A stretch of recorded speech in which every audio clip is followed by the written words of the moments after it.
नमस्कार मेरे नौजवान साथियों, कैसे हैं आप सब। आशा करता हूं आप सभी स्वस्थ और प्रसन्न होंगे तथा लगातार सीख रहे होंगे। मैं Prem, assistant professor, PSMPG college, geography department, Kannauj, आपका स्वागत करता हूं अपने यूट्यूब चैनल लर्न ज्योग्राफी में। दोस्तों, इससे पहले वाले वीडियो में हमने बात की थी कि हिंद महासागर की धाराएं कैसी हैं, जिसमें हमने उत्तरी हिंद महासागर की धाराओं को देखा, दक्षिणी हिंद महासागर की धाराओं को देखा, साथ ही साथ गर्म और ठंडी जलधाराओं के बारे में बात की थी। आज हम बात करते हैं एक नए टॉपिक की, जिसका नाम है ज्वार भाटा यानी टाइड्स। इस वीडियो के अंत में जो आपका डिस्क्रिप्शन बॉक्स होगा चैनल का, वहाँ पर इस वीडियो से संबंधित जो पीडीएफ होगी, इंग्लिश और हिंदी दोनों में आपको प्रोवाइड कर ली जाएगी, जहाँ से आप जा कर के आराम से डाउनलोड कर सकते हैं। तो चलिए शुरू करते हैं आज का लेक्चर, जिसका नाम है ज्वार भाटा यानी टाइड्स। चलिए शुरू करते हैं। सूर्य तथा चंद्रमा की आकर्षण शक्तियों के कारण सागरीय जल ऊपर उठने तथा नीचे गिरने को ज्वार भाटा कहते हैं। यहाँ आपको एक बात याद रखनी है, क्योंकि क्वेश्चन आपका सीधा सीधा बनता है कि ज्वार भाटा क्यों आते हैं, तो आपका आंसर होगा सूर्य और चंद्रमा की आकर्षण शक्तियों के कारण। ठीक है। इससे भाटा तरंगों को ज्वारीय तरंग कहते हैं, यानी कि इस प्रकार की जो ज्वारीय तरंगें उत्पन्न होती हैं उन्हें हम ज्वारीय तरंग कहते हैं। इसके दो भाग हैं, प्रथम ज्वार तथा दूसरा भाटा। ठीक है दोस्तों, इस डायग्राम में भी आप देख सकते हैं, सूर्य और चंद्रमा की आकर्षण शक्तियों के कारण जब जल ऊपर उठता है तो इसे हम ज्वार कहते हैं, और ऊपर उठने के बाद जब ये नीचे हटता है यानी पीछे हटता है तो उसे हम भाटा कहते हैं। ठीक है दोस्तों, आगे देखते हैं। सागरीय जल के ऊपर उठकर तट की ओर बढ़ने को ज्वार तथा उस समय निर्मित उच्च जल तल को उच्च ज्वार कहते हैं, तथा सागरीय जल के नीचे गिरकर सागर की ओर पीछे लौटने को भाटा तथा उससे निर्मित निम्न तल को निम्न ज्वार कहते हैं। ठीक है दोस्तों, यहाँ आपको समझ लेना चाहिए कि सूर्य और चंद्रमा की आकर्षण शक्ति के कारण जो जल है उसका तल ऊपर उठता है। मान लीजिए जल है आपका, ठीक है, ये आपका कोई द्वीप है या महाद्वीप है, तो सूर्य और चंद्रमा की आकर्षण शक्ति के कारण जल ऊपर उठता है तथा तट की ओर बढ़ता है, इसे ज्वार कहते हैं। लेकिन जब सागरीय जल पीछे की ओर हटता है तो उसे हम भाटा कहते हैं। ठीक है दोस्तों, महासागरीय जल में सूर्य तथा चंद्रमा की आकर्षण शक्ति के फलस्वरूप ही ज्वार की उत्पत्ति होती है। आगे देखते हैं। चंद्रमा के ठीक सामने का पृथ्वी का धरातल चंद्रमा से सबसे नज़दीक होता है, जबकि चंद्रमा के धरातल से पृथ्वी का केंद्र एवं उसका पृष्ठभाग कहीं अधिक दूर होता है। ठीक है दोस्तों, इसे भी आप समझ सकते हैं एक बार कि जो चंद्रमा है, चंद्रमा के जो ठीक सामने का धरातल है, मान लीजिए कि ये चंद्रमा है, ये आपका पृथ्वी है, ये मून है आपका, ये अर्थ है, तो चंद्रमा के जो सामने वाला भाग है पृथ्वी का वो सबसे नज़दीक होता है, लेकिन इसका केंद्र, पृथ्वी का केंद्र और दूसरी तरफ का भाग सबसे अधिक दूरी पर होता है। यही बता रहा है वो। इसके बाद अगला है, गुरुत्वाकर्षण के प्रभाव की गणना में यह दूरी विशेष महत्वपूर्ण है। अतः पृथ्वी का वह भाग जो चंद्रमा के सामने पड़ता है चंद्रमा की आकर्षण शक्ति से सर्वाधिक प्रभावित होता है, तथा इसके ठीक पीछे वाला भाग सबसे कम प्रभावित होता है। जो अभी अब हमने बात की कि जैसे ये चंद्रमा है, ये आपका पृथ्वी है, तो पृथ्वी का जो भाग चंद्रमा के सबसे पास है, ये सामने वाला है, वो सबसे अधिक प्रभाव पड़ेगा यहाँ पर, केंद्र पर कम प्रभाव रहेगा, और दूसरे वाला भाग में और कम प्रभाव रहेगा। आगे देखते हैं। सामने पड़ने वाले भाग का जल आकर्षित होकर ऊपर की ओर उठता है, जिससे सागर में ज्वार उत्पन्न होता है। ठीक है, यही स्थिति पृथ्वी के इस भाग के बिल्कुल पीछे वाले भाग में भी होती है। पीछे के भाग में जल के पीछे रहने एवं केंद्र प्रसारी या अपसारी बल यानी सेंट्रीफ्यूगल फोर्स बल के सम्मिलित प्रभाव से ज्वार उत्पन्न होता है। यहाँ कहने का मतलब ये है कि मान लीजिए ये आपका चंद्रमा है, ये आपकी पृथ्वी है, ठीक है, मून और अर्थ, तो दो जगह ज्वार आता है। पृथ्वी पर दो ज्वार आते हैं, एक चंद्रमा के भाग वाला ज्वार आता है जो चंद्रमा की आकर्षण शक्ति के कारण आता है, लेकिन पृथ्वी की दूसरी ओर भी एक ज्वार उत्पन्न होता है जो केंद्र अपसारी बल के कारण उत्पन्न होता है, यानी सेंट्रीफ्यूगल फोर्स के कारण उत्पन्न होता है। ठीक है दोस्तों, यहाँ आप समझ लीजिए कि आपका केंद्र अपसारी बल क्या होता है और केंद्र अभिसारी बल क्या होता है। ठीक है, ये मान लीजिए सेंटर पॉइंट है आपका। तो केंद्र से बाहर की ओर जो बल काम करता है, केंद्र से जो बाहर की ओर बल काम करता है, ये आपका सेंट्रीफ्यूगल फोर्स है, यानी केंद्र अपसारी बल है। ठीक है, और जो केंद्र की ओर काम करता है, ये आपका सेंट्रीपेटल फोर्स है, यानी कि केंद्र अभिसारी बल होता है। तो इसे आप समझ लेना आसानी से। ठीक है दोस्तों, इसके बाद आगे बढ़कर बात करते हैं हम कनाडा के ब्रिश्विक तथा नेता स्कोशिया के मध्य स्थित फंडी की खाड़ी में ज्वार की ऊंचाई सर्वाधिक होती है, जो होती है 15 से 18 मीटर, जबकि भारत के ओखा तट पर मात्र 2.7 मीटर का ही ज्वार आता है। यानी अगर आपसे कोई पूछे कि विश्व में सबसे ऊंचा ज्वार कहाँ आता है, तो वो आता है फंडी की खाड़ी में। और फंडी की खाड़ी है कहाँ, कनाडा में है। और किन के मध्य है, तो ब्रश्विक और नेता स्कोशिया के मध्य है। भारत में सबसे निम्नतम ज्वार कहाँ आता है, ओखा तट पर आता है। इसे हम डायग्राम में भी देख सकते हैं। ठीक है दोस्तों, ये आपका गुजरात है, ये आपकी कच्छ की खाड़ी है, ये आपका ओखा तट है, इसे आप याद रखेंगे। और ये आपकी खंबात की खाड़ी है। ठीक है दोस्तों, ये आपका राजस्थान है।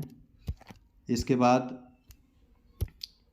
इंग्लैंड के दक्षिणी तट पर स्थित साउथहैम्पटन में प्रतिदिन 4 बार ज्वार आते हैं। ये भी आपको याद रखना है कि विश्व में ऐसा कौन सा स्थान है जहाँ पर 4 बार ज्वार आते हैं, तो वो है साउथहैम्पटन इंग्लैंड का।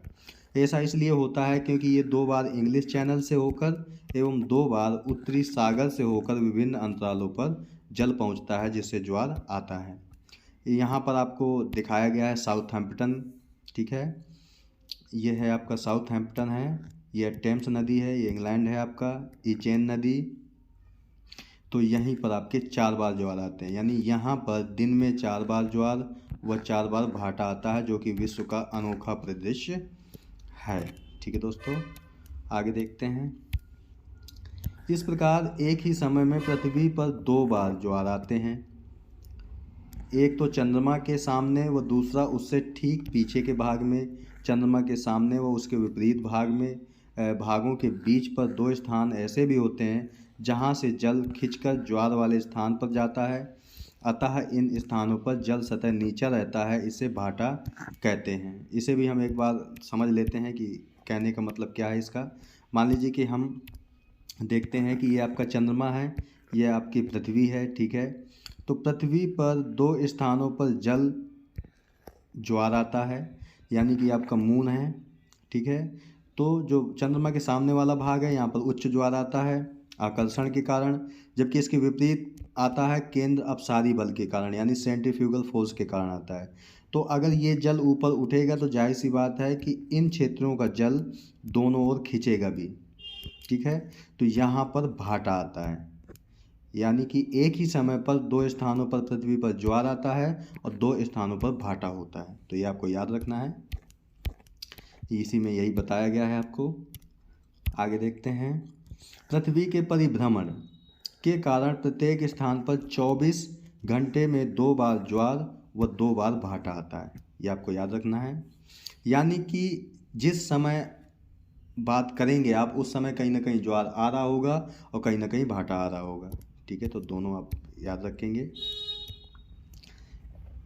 ये आपको दिखाया गया है, एक ही स्थिति में लोकेशन दिखाई गई इसमें, कि आपका ये चंद्रमा है, ये पृथ्वी है आपकी। तो 2 स्थानों पर ज्वार आएगा, यानी कि इस साइड भी आएगा और इसके विपरीत साइड भी आएगा ज्वार, और 2 स्थानों पर लघु ज्वार आएगा, यानी भाटा आएगा। एक यहाँ पर आएगा, एक इस स्थिति में आएगा। ठीक है, इन स्थितियों को हम ही देखेंगे, क्योंकि जब चंद्रमा और पृथ्वी और सूर्य दोनों एक सीध में होते हैं तब क्या स्थिति होती है, और जब चंद्रमा सूर्य और पृथ्वी में समकोण स्थिति होती है, यानी कि ये वाली स्थिति होती है, तब क्या स्थिति होती है, ये हम देखेंगे अभी आगे। ठीक है, अब हम देख लेते हैं कि ज्वार भाटा का समय, यानी कि इसमें गणित का कैलकुलेशन किस प्रकार होता है, उसे भी हम देख लेते हैं। ज्ञातव्य है कि ज्वार प्रत्येक स्थान पर 2 बार आता है, लेकिन ज्वार के आने का समय नियमित रूप से नहीं रहता, यानी कि निश्चित नहीं होता है। एक स्थान पर अगर 12 बजे ज्वार आता है तो ज़रूरी नहीं है कि अगला ज्वार 12 बजे ही आएगा, ठीक है, यही बात कही गई है। इसका मुख्य कारण यह है कि पृथ्वी 24 घंटे में अपनी कक्षा पर एक चक्कर पूरा करती है, यानी जो पृथ्वी है अपनी धुरी पर 24 घंटे में एक चक्र पूरा कर लेती है। पृथ्वी अपना यह चक्कर पश्चिम से पूर्व की ओर करती है, यानी कि पृथ्वी अपनी धुरी पर पश्चिम से पूर्व दिशा में 24 घंटे में एक बार घूम जाती है, ठीक है। इसी स्थिति में जो चंद्रमा है, आपको पता है कि पृथ्वी का एकमात्र उपग्रह चंद्रमा है। चंद्रमा पृथ्वी की कक्षा यानी कि पृथ्वी का चक्कर भी लगाता है, साथ ही साथ अपनी धुरी पर भी घूमता है, ये भी आपको याद रखना है। चंद्रमा भी अपनी धुरी पर घूमते हुए पृथ्वी का चक्कर लगाता है, अतः चंद्रमा अगले एक दिन में निश्चित ज्वार केंद्र से कुछ आगे बढ़ जाता है, ठीक है, इसे भी हम अभी समझेंगे। इस कारण ज्वार केंद्र को चंद्रमा के इस नवीन केंद्र के ठीक नीचे तक चंद्रमा के सामने पहुंचने में 52 मिनट का समय अधिक लगता है, ठीक है दोस्तों। इस प्रकार प्रति अगले दिन ज्वार केंद्र को चंद्रमा के सामने आने में 24 घंटे 52 मिनट लग जाते हैं, ठीक है दोस्तों। इसी कारण जो अगला ज्वार आता है 12 घंटे बाद ना आकर 12 घंटे 26 मिनट बाद आता है, यानी कि एक ज्वार आने के बाद दूसरी बार जो ज्वार आता है वो 12 घंटे बाद ना आकर कितने समय बाद आता है, 12 घंटे 26 मिनट बाद आता है, ठीक है। सूर्य एवं चंद्रमा की आकर्षण शक्तियों का जो अनुपात है वो 11:5 है, यानी कि जो बल लगता है वो चंद्रमा का 11 लगता है तो सूर्य का 5 लगता है, या यह कह सकते हैं कि 11/5 बराबर 2.17, यानी कि जो चंद्रमा का आकर्षण बल है वो सूर्य की तुलना में कितना है, 2.17 गुना अधिक होता है, ठीक है दोस्तों। पृथ्वी अपनी धुरी पर 24 घंटे में एक चक्र पूरा कर लेती है और इतने ही समय में चंद्रमा भी 52 मिनट की दूरी के बराबर पृथ्वी की कक्षा में आगे बढ़ जाता है। इसलिए ज्वार भाटा यानी ये चक्र है, एक दिन में 2 बार ज्वार और 2 बार भाटा में क्रमशः 6 घंटे 13 मिनट, यानी कि एक ज्वार के बाद एक भाटा 6 घंटे 13 मिनट बाद आता है, और एक ज्वार के बाद दूसरे ज्वार में अंतर होता है 12 घंटे 26 मिनट का। एक ज्वार यानी पहले वाला ज्वार और लास्ट वाले भाटा में अंतर होता है 18 घंटे 39 मिनट का, तथा पहले वाले ज्वार और फिर लास्ट वाले ज्वार के मध्य जो अंतर होता है वो होता है 24 घंटे 52 मिनट का, यानी कि जिस स्थान पर ज्वार आया है उसी स्थान पर दोबारा जो ज्वार आएगा वो कितने मिनट बाद आएगा, 24 घंटे 52 मिनट बाद आएगा, ठीक है।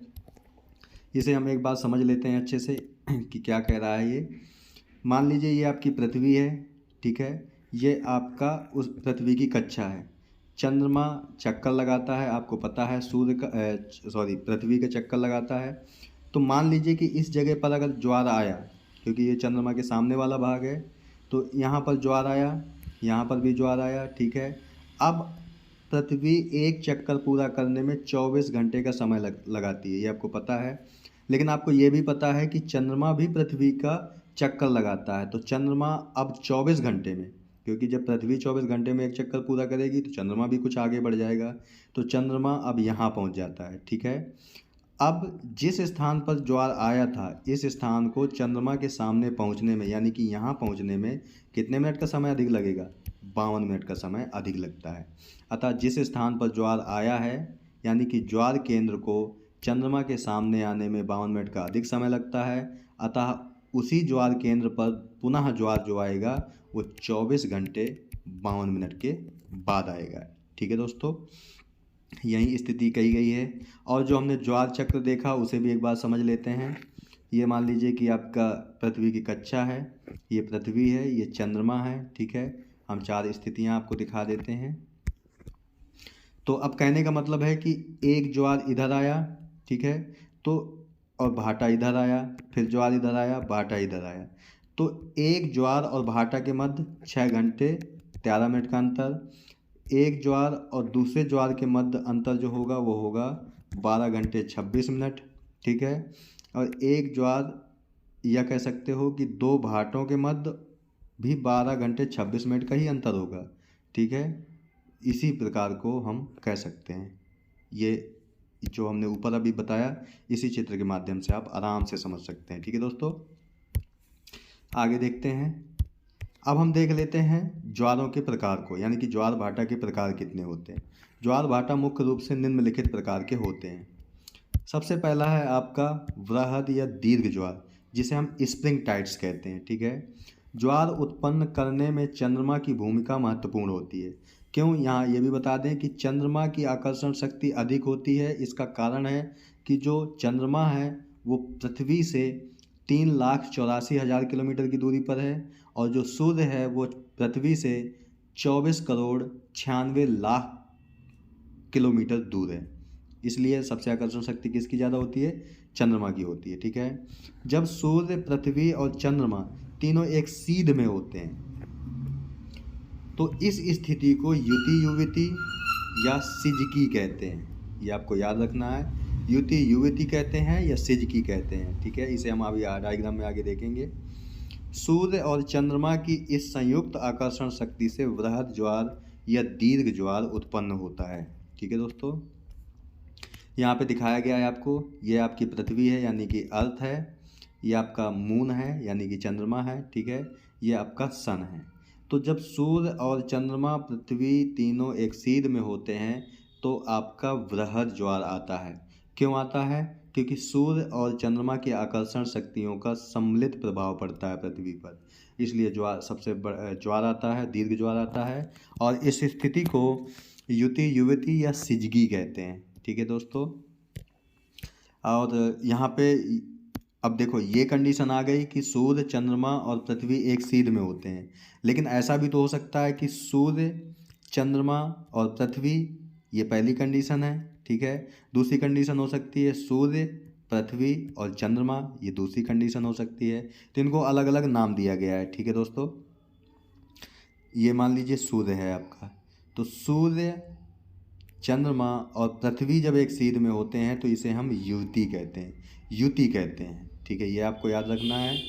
और जब सूर्य, फिर पृथ्वी और चंद्रमा इस स्थिति होती है, ऐसी स्थिति होती है तो उसे वियुति कहते हैं, यानी सिजकी कहते हैं। ये आपको याद रखना है। थोड़ा सा डिफरेंस है, वो डिफरेंस आपको याद रखना है। युति में क्या है, मान लीजिए ये आपकी युति है। ठीक है, तो पहले सन होगा, फिर मून होगा, फिर आपकी अर्थ होगी, यानी कि SME होगा। और जब वियुति की स्थिति होगी तो उसमें क्या होगा, वियुति में स्थिति हो जाएगी आपकी उल्टा, यानी कि पहले सूर्य होगा, फिर अर्थ होगा, फिर आपका मून होगा, यानी सेम होगा।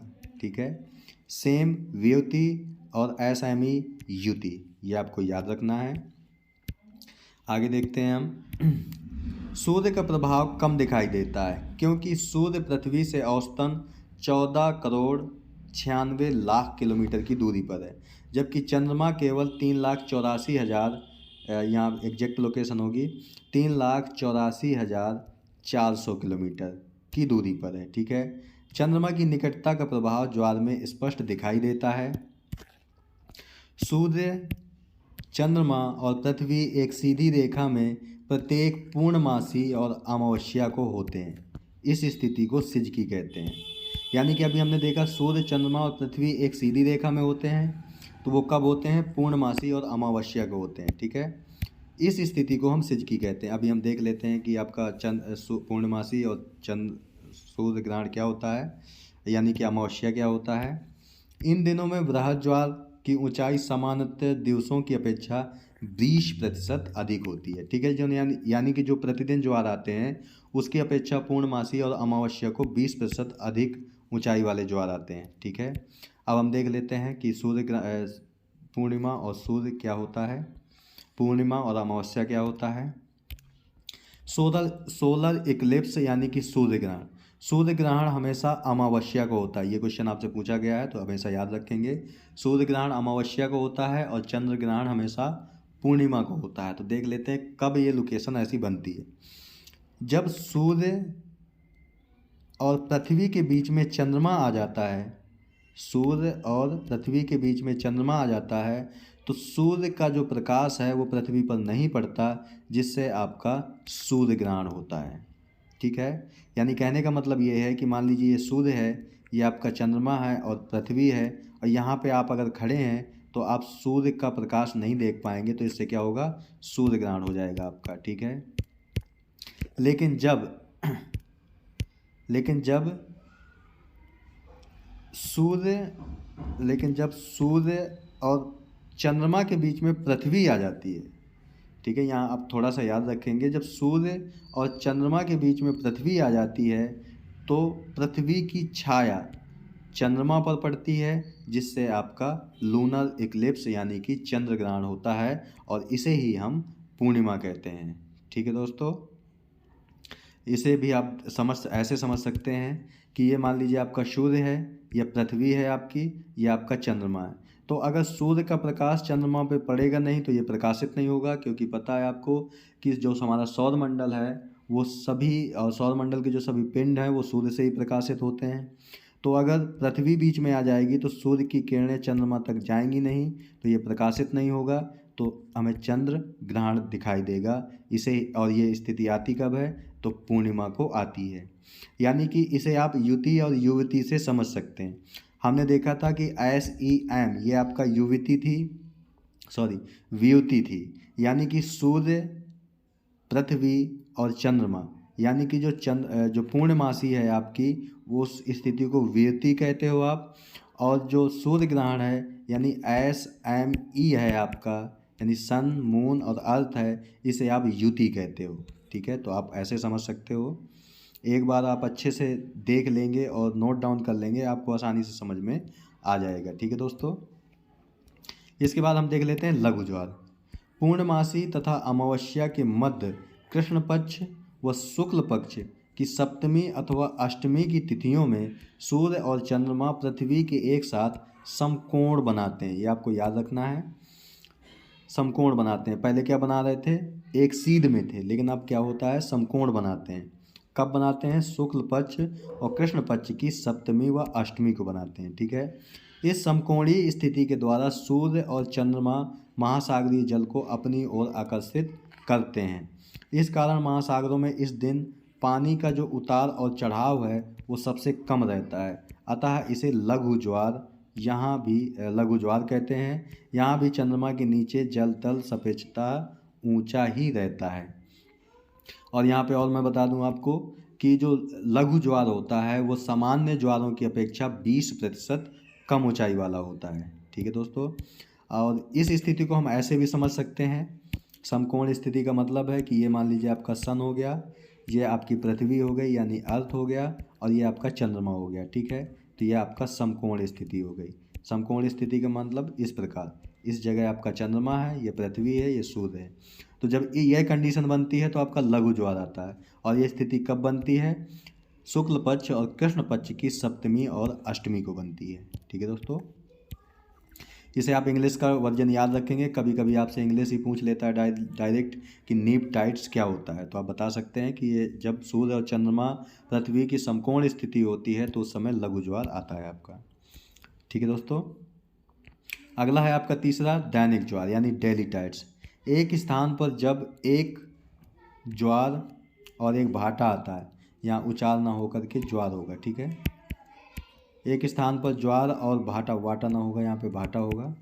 एक स्थान पर ज्वार और भाटा आता है तब इसे दैनिक ज्वार कहते हैं। इन ज्वारों में 24 घंटे 52 मिनट का अंतर होता है। यानी एक दिन में एक स्थान पर एक ज्वार आए और एक ही भाटा आए तो उसे हम दैनिक ज्वार कहते हैं, ठीक है। इसके बाद है आपका अर्ध दैनिक ज्वार यानी ज्वार भाटा यानी सेमी डेली टाइड्स।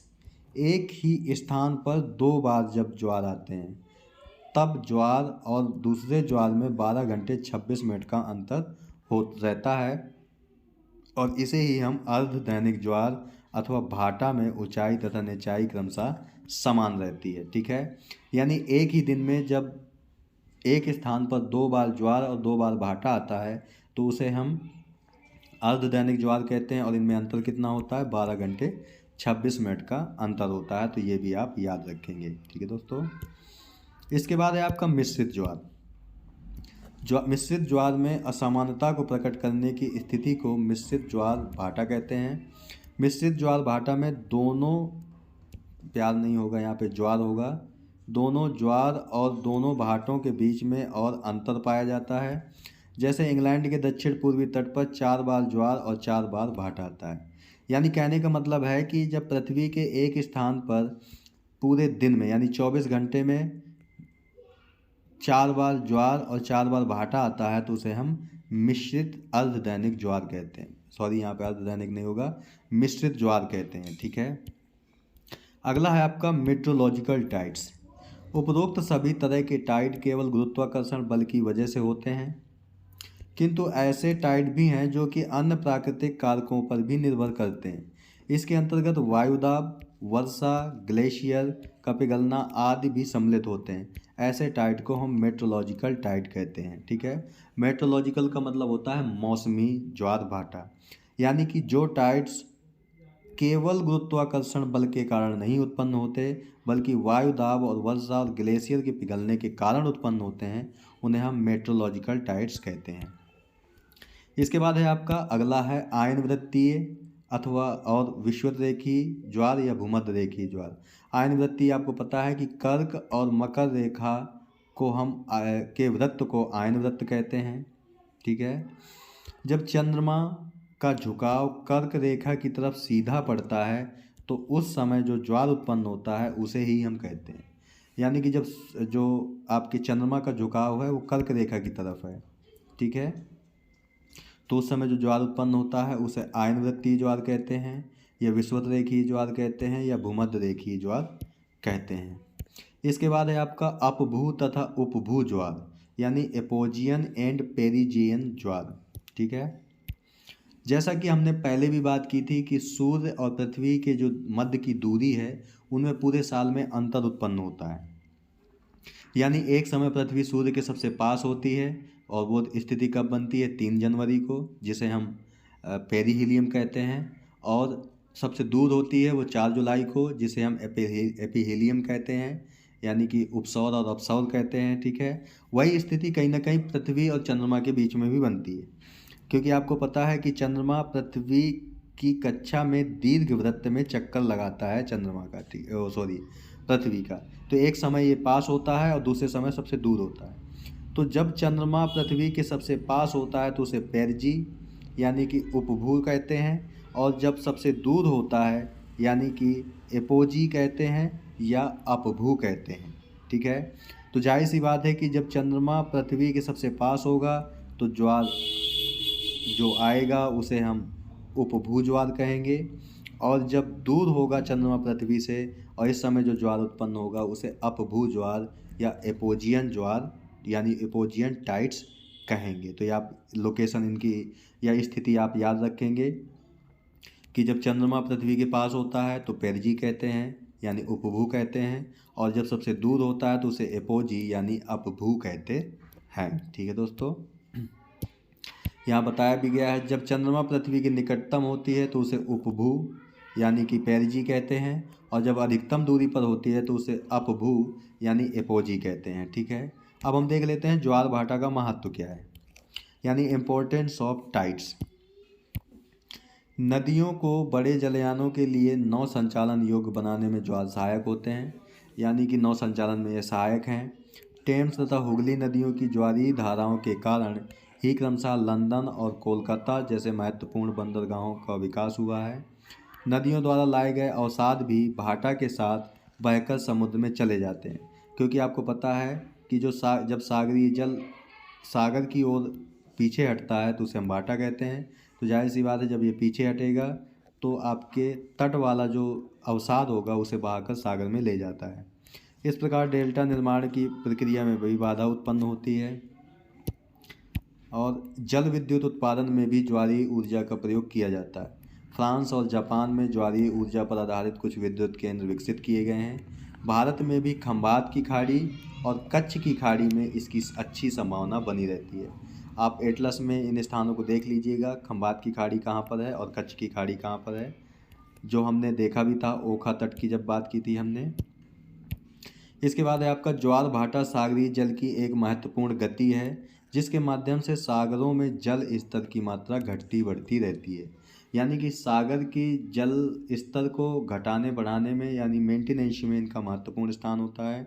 ज्वार आने से समुद्र का मुहाना पूरी तरह से साफ हो जाता है, यानी कि समुद्र के मुहाने को साफ नहीं करना पड़ता, ज्वार और भाटा के कारण वो स्वयं ही साफ होते रहते हैं। ठीक है, इसकी सहायता से किसी समुद्र में नौ परिवहन में सुविधा होती है।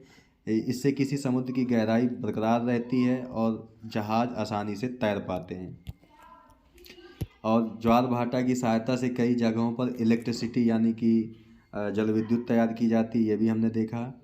ज्वार के कारण समुद्र में बहाव निरंतरता बनी रहती है और समुद्र जमने भी नहीं पाता। तो ये भी एक इम्पोर्टेंस है कि सागर जमते क्यों नहीं है, तो कहीं ना कहीं ज्वार भाटा का महत्वपूर्ण स्थान रहता है। ज्वार के कारण समुद्र में लवणता का मतलब लवणता बनी रहती है, अर्थात समुद्र में पानी का खारापन बरकरार रहता है। यानी सागर के जल के खारेपन होने का एक ये भी कारण है ज्वार भाटा। अब हम देख लेते हैं ज्वार भाटा की उत्पत्ति से संबंधित सिद्धांत कौन से हैं। यानी कुछ लोगों ने ज्वार भाटा की उत्पत्ति को अपने अपने माध्यम से बताने की कोशिश की है। इसमें आप याद रखेंगे इन सभी को हमेशा कि किस जो सिद्धांत है किससे संबंधित है। तो गुरुत्वाकर्षण बल सिद्धांत, इसे हम संतुलन सिद्धांत भी कहते हैं। ये 1687 में न्यूटन महोदय के द्वारा दिया गया था, क्योंकि न्यूटन महोदय ने 1687 में अपनी एक पुस्तक लिखी थी जिसका नाम था प्रिंसिपिया। ठीक है, तो ये भी आप याद रखेंगे। इसके बाद है आपका गतिक सिद्धांत जो 1755 में आया था, लाप्लास महोदय ने दिया था। इसके बाद आपका था प्रगामी तरंग सिद्धांत, यानी 1833 में वेवेल ने प्रगामी तरंग सिद्धांत दिया था, यानी प्रोग्रेसिव वेव थ्योरी। ये आपका इक्विलिब्रियम थ्योरी थी, ये डायनामिक थ्योरी और ये आपकी प्रोग्रेसिव थ्योरी। इसके बाद है आपका नहर सिद्धांत यानी कैनाल थ्योरी, 1842 में एरी महोदय ने दी थी। इसके बाद है आपका स्थैतिक तरंग सिद्धांत जो हैरिस महोदय ने दिया प्रतिपादित किया था। तो ये रहे आपके ज्वार भाटा की उत्पत्ति से संबंधित संकल्पनाएं या सिद्धांत। ठीक है दोस्तों, तो दोस्तों इस वीडियो में हमने बात की आपसे कि ज्वार भाटा क्या होते हैं, ज्वार भाटा का समय क्या होता है, ज्वार भाटा के प्रकार कितने होते हैं, ज्वार भाटा का महत्व क्या होता है और ज्वार भाटा की उत्पत्ति से संबंधित जो सिद्धांत दिए गए हैं उनके बारे में बात की है हमने। ठीक है दोस्तों, अगर ये वीडियो आपको अच्छा लगे तो इस वीडियो को लाइक करें, शेयर करें, शेयर करें और साथ ही साथ चैनल को सब्सक्राइब भी करें और इसी के साथ आप नोटिफिकेशन का बटन भी दबा दें, यानी कि बेल आइकन का बटन भी दबा दें ताकि आने वाले वीडियो की नोटिफिकेशन आपको मिलती रहे। ठीक है दोस्तों, इस वीडियो का जो PDF है वो मैं डिस्क्रिप्शन बॉक्स में दे दूंगा, इंग्लिश और हिंदी दोनों में दे दूंगा। ठीक है दोस्तों, तो वहाँ से जा कर के आप PDF आसानी से डाउनलोड कर सकते हैं और मिलते हैं आपसे नेक्स्ट वीडियो में एक नए टॉपिक के साथ। तब तक के लिए प्रसन्न रहिए, खुश रहिए और हमेशा मुस्कुराते रहिए। धन्यवाद। जय हिंद मित्रों।